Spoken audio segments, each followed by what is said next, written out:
Hello and welcome. And today it's a Namaskaram episode because we're doing a safe soil movement journey. Welcome to Suzanne Talks. And Suzanne Talks to Rens today. And before I say anything, Rens has tried very digitally to find a good internet connection. And he just switched through one country into the next country to get a better internet connection. And this is going to be a little gamble if this chat is going to work out. If it doesn't work out, we will try next Sunday. Okay? So, hi, welcome, Renz.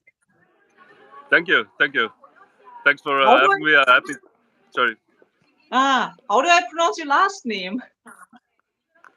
sorry. What did you say? How do I pronounce your last name? Goede.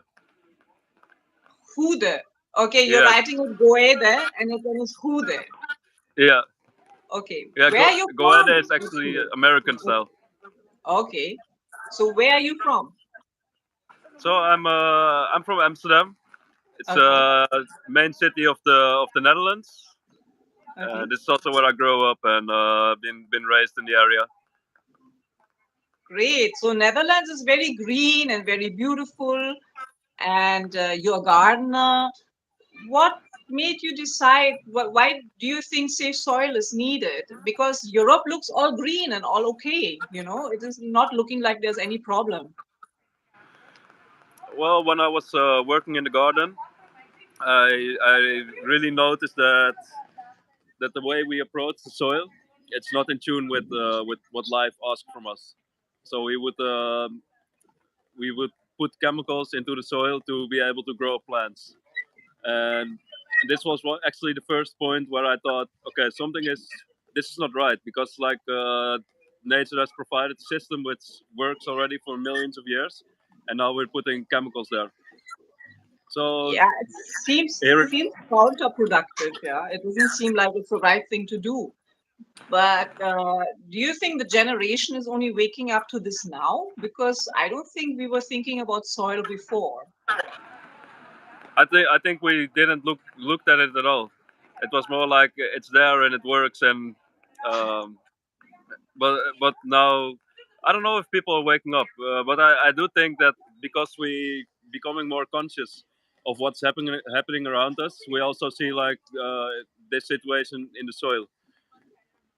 So it's more natural that we see it uh, in this way. Yeah, So in it your would be nice. garden, in your garden situation, where you could you do something there in your job about the chemicals and stuff, or did you like could you educate your boss about it, or was it something you just had to keep on doing? Well, yeah, we kept on doing it. I tried to educate them a little bit, but I worked not so long in the garden, and they worked very long in the garden. So it was like, yeah, you're a new guy, and what do you know? So it was more like Hmm. that. Uh, so, for example, getting weeds out.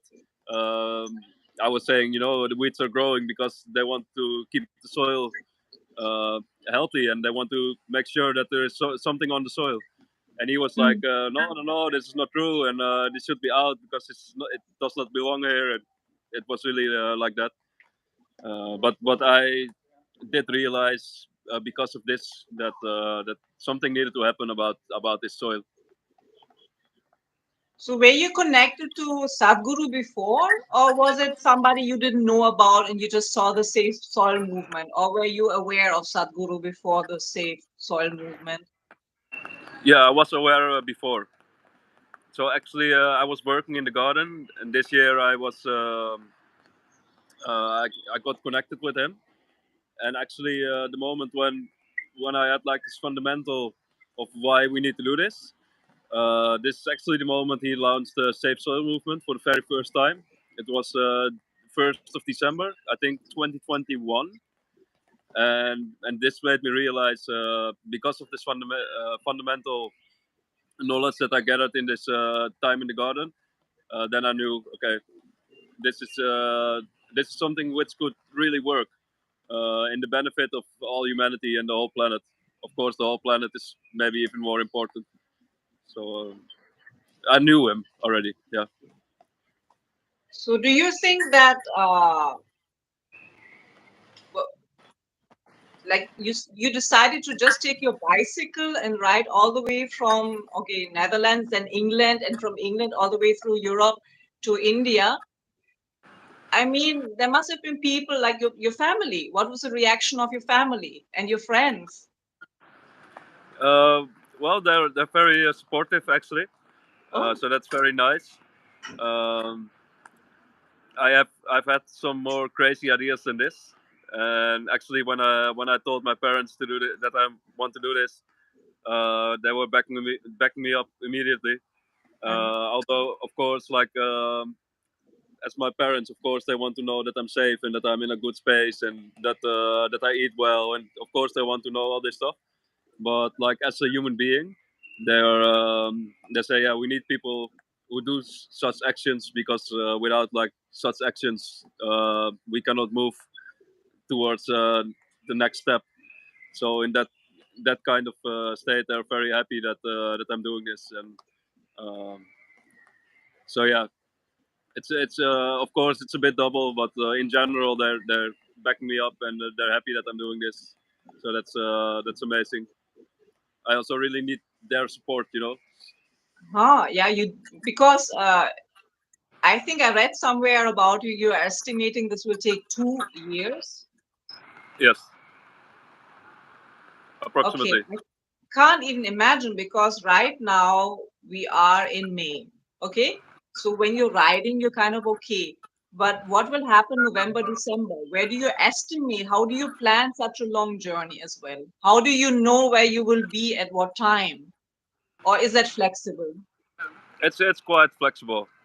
Of course, I made approximate. I was like I cycle when it's flat. I cycle 70 kilometers. When there is hills, I cycle 50 kilometers. And like this, I try to plan like yeah in the future.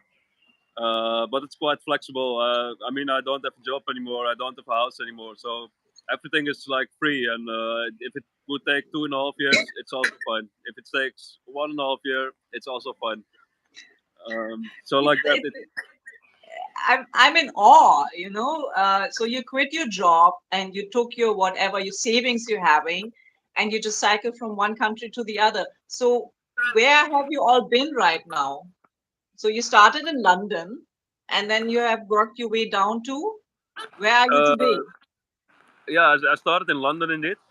Then I went back to Amsterdam. Okay. From Amsterdam, I went to Berlin.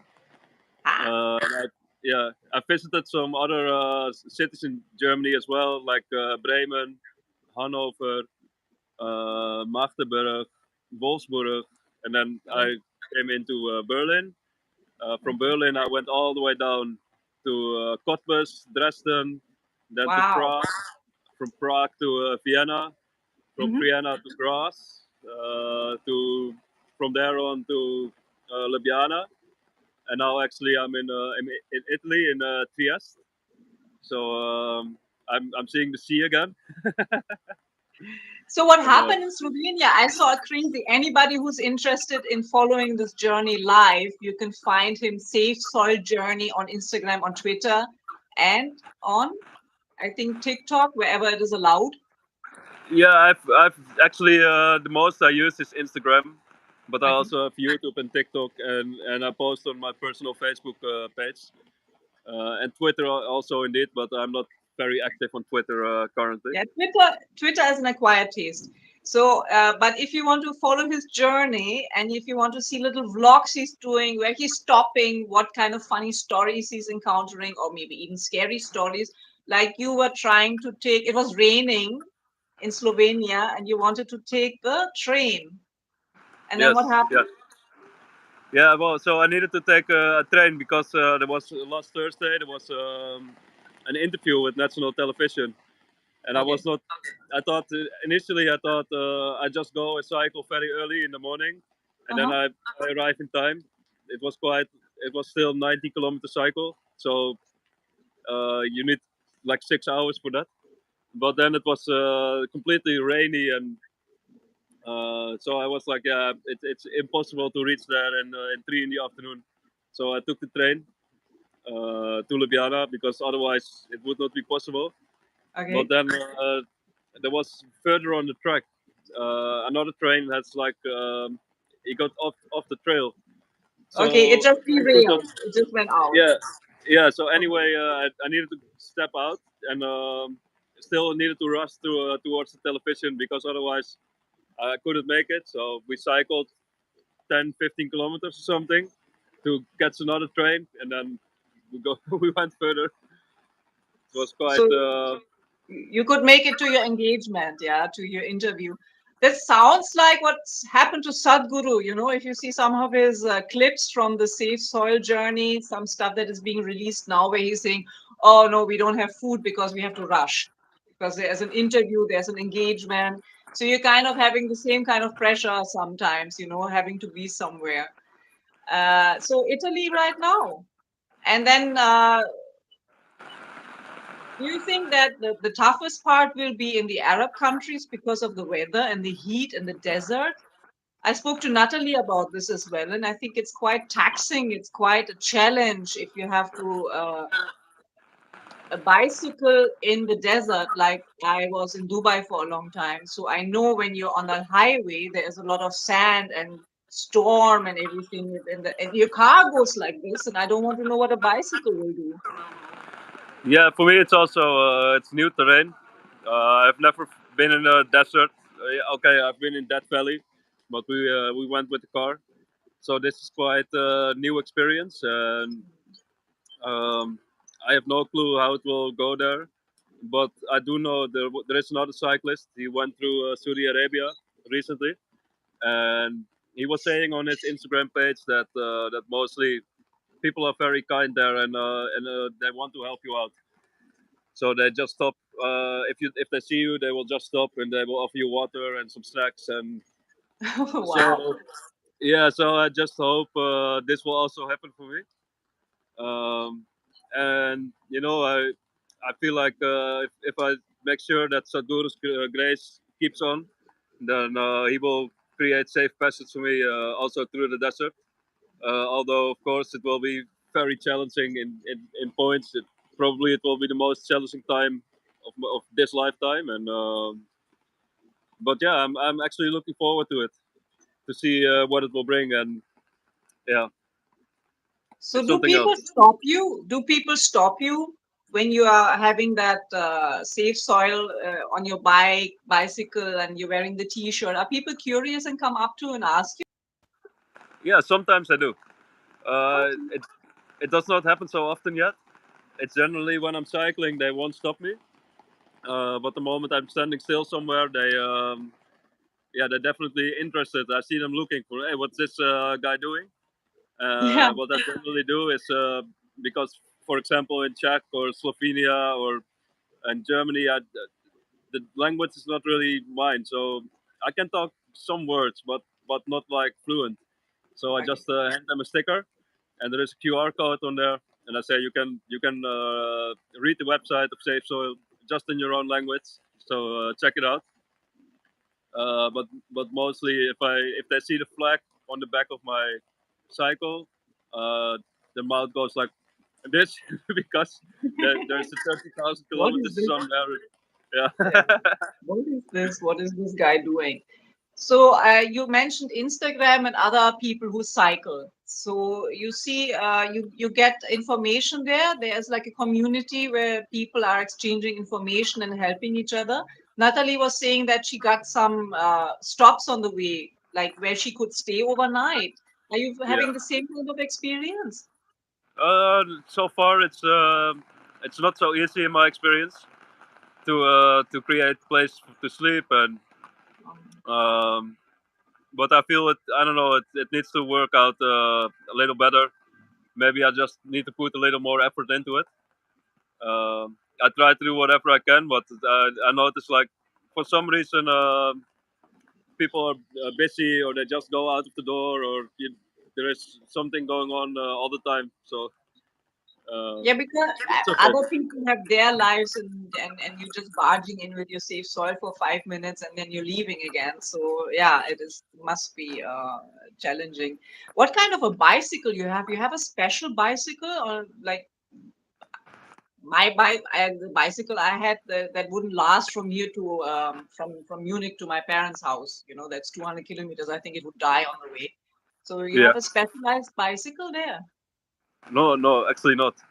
Um, I have a Cube Kathmandu Pro. So it's a Okay. touring bike. It's Okay. like a mid-range, but it's nothing special.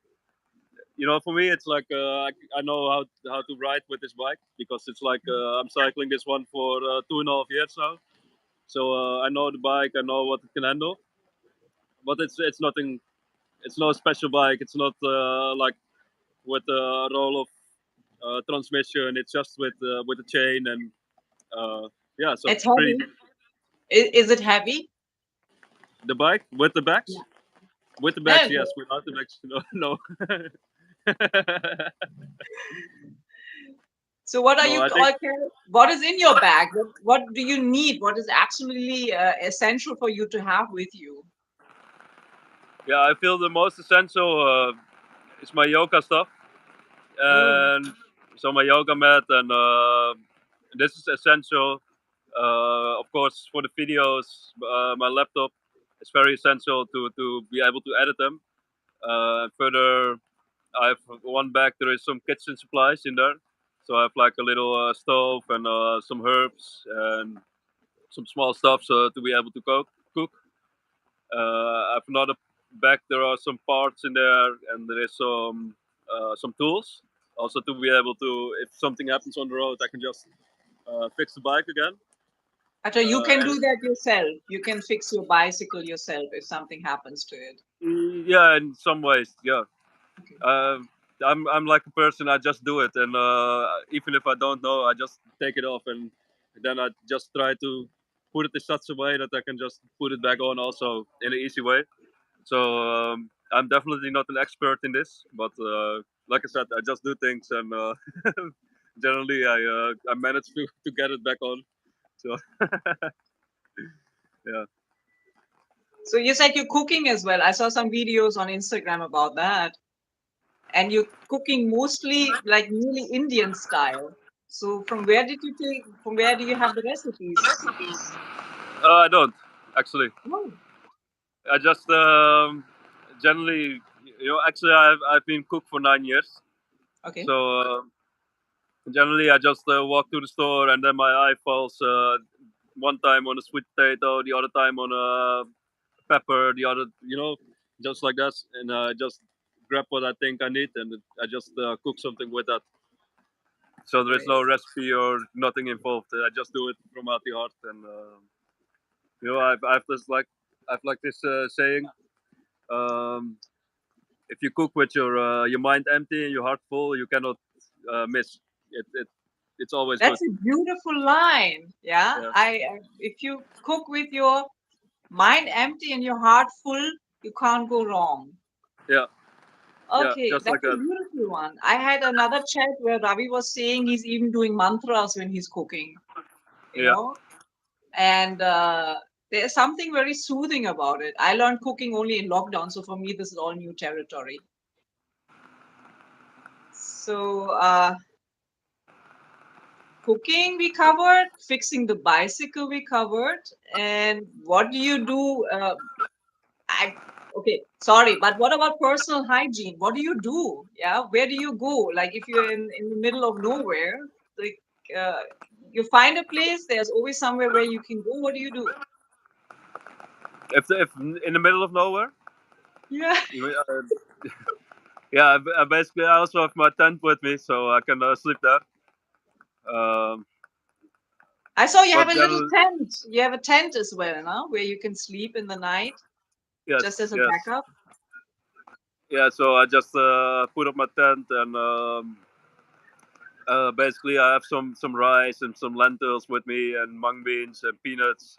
So I can make some food out of that. And just keep on moving. That's actually the best thing to do in no one's land. It's amazing story. So you also do your kriyas, your yoga on the way whenever you can. I try to, yes. You It's try it's to. quite challenging actually. Yeah, Um, sometimes it can be challenging if you're just at home. So I can imagine if you're just riding and bicycle and everything. Like you said, you've been riding before, but don't you see there is like more like your muscles are paining more now, like from the start to now. You feel like your body is changing or something is happening because if you do a constant riding every day of so and so many kilometers, you must be seeing some changes, no? yeah, I feel like the legs are getting tougher, Okay. and but actually, the honest truth is that I have not had a single day of muscle pain so far, like Wow. none at all. Um, So that means you're pretty fit. I don't know. I just have like this fire to I need to do this, and I don't know how it happens, but yeah, it is maybe it's something magical, which I cannot understand why it's happening this way because I was expecting, especially with lots of uphill cycling. Yeah. Recently, today I uphilled 1500 meters, Oh, um, and I cycled 100 that day. I would think my legs should be like devastated, but yeah. nothing, absolutely nothing. So Wow. there is something else is playing a role here, which I do not know. Um, I can say it's Sadhguru.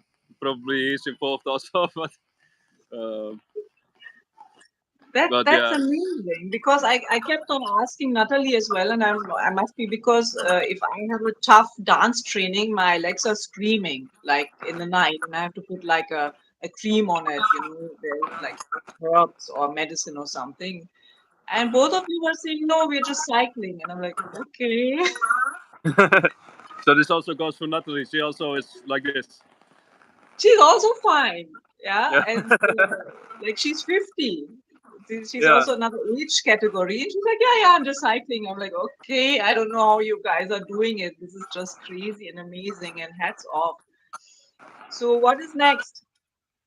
What stopped are you how long have you been traveling now and what is next? So when did you start exactly? In March, no? Yeah, I started on March 19 in Okay. Amsterdam. Then I cycled to London, and the journey began officially March 21. Only I already had to postpone it one day because also because of media engagement with Reuter. Anyway, I cycled so from March 19, and from here on, I will travel in the direction of Rome. Oh, okay. Yes, with some detour. Um, from there, I don't know exactly what's going to happen. Anyway, I go in the direction of Barcelona. Okay. Um, but there is also an event of Sadhguru in June in London, Hmm. and I'm also going there. I don't know how yet, but anyway, I go there, then I come back to where my bicycle is, and then I will keep cycling in the direction of Barcelona to the south of Spain and Portugal. I go to then I go up to Paris again. So that's actually how the next months will look like so far. Wow. Can you mention one really beautiful moment where you felt like this is very special? Like Like a one place moment where where you, I've been. no, when you were cycling and you were with nature and something just like really like, I saw one Instagram post of yours where you were saying you were in the forest in Germany Yeah. and you were saying that was such an amazing experience for you. Um, well, actually, I just came out of Slovenia, and actually, I really did not know what to expect in this country because I did not do any research, and I didn't even know about Ljubljana before Sadhguru's movement. I had never heard it, but then I entered this country, and it was like, you have this Instagram, and they say, "What is this place?" And then this is paradise, and I really had Oh, that feeling, and it was just like a painting, and could wow. spend there like for hours and hours just looking at the views. and there were like this all these wine fields where below me, like going into the valley. Um, but basically, the honest truth is that actually there are only beautiful places where I come, and yeah, it's So such a blessing to experience all these places like on a daily basis. Like it's um, yeah, because today we also. travel, like we travel, everybody travels all the time, but the way you're traveling, I think that is a very special way because you are having the time to stop, gaze, look, interact, do whatever you feel like. It's like this magical journey that you're on. Yeah, it definitely is, and if I just want to go into the forest, I just drop my bike somewhere and I just take a walk there and shoot some videos. And uh, like today was also such special moment because Triest is on the sea, and before there are hills, and so Hmm. you approach from above in the hills, and then you have this view over the city, like from a pretty big high, and you see the height. Sorry, and you have the sea below you and this beautiful town. Uh, yeah, it's just magical, and just to take some time and just look at what's happening there. And yeah, actually, personally, I like to just I'm someone who just observes. I just look at everything that comes into my attention, and um, yeah, there is so much beauty in the smallest things, like in small flowers, in the tree, in whatever is there. So it's just special to encounter all this. And that's all this beauty that you're seeing that must be inspiring you to do even more for safe soil, right? Because if we don't have soil, all this beauty will just disappear. If you don't have the trees and the like the flowers, the trees, the soil, and then everything goes, and we will also go. So this is a very important message, and I find it amazing that you're on this journey. And I think we need to keep on in touch because I'm very interested in seeing where you are in 2 3 months or where you are in 4 or 5 months, and I will just keep on inviting you. And hopefully, the internet is there. Like today, you were searching for internet, and as you guys can see, he's actually sitting in a coffee shop in the middle of the city he's in Italy. Yeah, yeah, yeah. It's really like that in it, and about yeah, it made me definitely realize because when you're in one place, you always see like the same tree, and but now seeing all these different kind of life forms, it also made me realize because 1 teaspoon of healthy soil contains more living organisms than there are humans on the planet. Yeah. um, and I was on the bicycle, and I was thinking how many teaspoons of soil did I passed already, Oh my God. and when you are going to really think about this, then um, yeah, it really comes to the surface how crazy it is, how many also how special it is to walk this planet as a human, and to become a conscious human being instead of if you want to be unconscious, you could just much take the life of a cow and just eat some grass in the meadow. It would also be a perfectly fine life. And now we can do this all conscious and think about this, and that's just it's just special. Yeah. I think the moment you take yourself out of the equation, like you have given this 2 years to save soil, but also to yourself, no? Yeah, definitely. I mean, of course, it's not just about me, but I of course I am experiencing. Um, so that's yeah. I don't know. Your special experience is there, and anybody who wants to get in touch with you can do at Safe Soil Journey, right? Yes, it's all very welcome. Anybody, yeah. And anybody who wants to learn more about Safe Soil can check out the link that I put in the description box of the consciousplanet.org. Thank you for your time. I think this worked beautifully. And as I said, I will bring Rens back in 2-3 months, because I'm curious where you will be at that time. So whenever it looks like it's an interesting story, you want to tell something, you feel like you have something to tell us, an amazing story, I will bring you back. Okay. Well, I definitely will have some amazing stories, and yeah, I'm happy to be back in a couple of months. Okay, great. So thanks, Rens, for your time. Very Keep on welcome. cycling. Stay safe. Stay blessed. Likewise, likewise.